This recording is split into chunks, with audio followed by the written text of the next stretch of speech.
بسم الله الرحمن الرحيم. Ислам онлайн аудио сабактар жинага.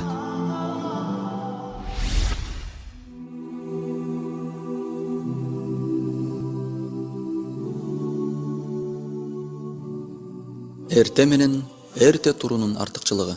Абу Хурайра радиаллаху анху риваят кылган хадисте Аллахтын элчиси саллаллаху алейхи вассалам мындай деп айтты: "Яқиду шайтану аля қафияти раси ахадикум иза хуа нам саласата уқада. Ядрибу куллу уқдатин алейка лейлун тавил фарқуд. Фаин истайқада фазакар Аллах инхаллат уқда. Фаин тавадда'a инхаллат уқда. فإن صلى إن حلت عقدة فأصبح نشيطا طيب النفس وإلا أصبح خبيث النفس كسلان.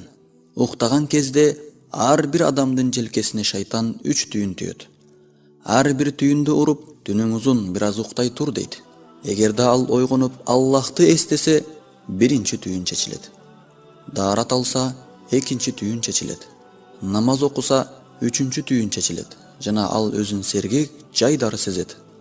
А эгер ал мындай кылбаса, анда ал эч нерсени жактырбай шалдырап турат. Сахих Бухари жана Муслим. Хадистен алына турган сабактар: биринчи, шайтандын бар экендигине ачык далил. Экинчи, эрте менен эрте турунун пайдалары абдан көп.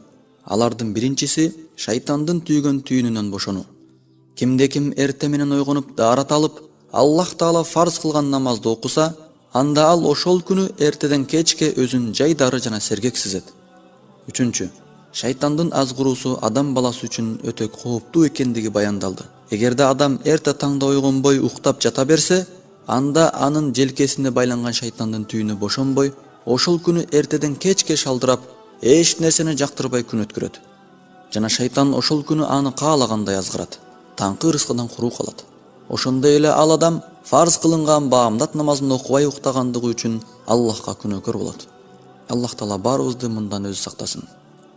Төртүнчү, даарат алуунун жана намаз окуунун артыкчылыгы. Акыйкатта эрте менен эрте ойгонуп, Аллахты зикир кылып, даарат алып намаз окуу адамга ырахатты тартуулайт. Мындай ырахаттын даамын ыймандуулар гана тата алат. Эрте ойгонуу ден соолукка да өтө пайдалуу экендиги медицинада дагы такталган.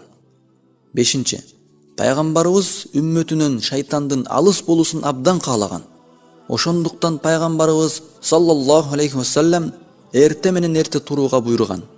Эгерде адам напси каалоолоруна алданып, шайтандын азгырыгына ээрчи берсе, шайтан аны динден чыгып, тозокко түшө турган мушрик болгонго чейин азгырат. Аллах Таала баарыбыздын үй бүлөбүзгө тынччылык жана береке берсин. Напсинин жамандыгынан жана шайтандын азгыруусунан Аллах Таала өзү сактасын. أقول قول هذا واستغفر الله لي ولكم. السلام عليكم ورحمة الله وبركاته.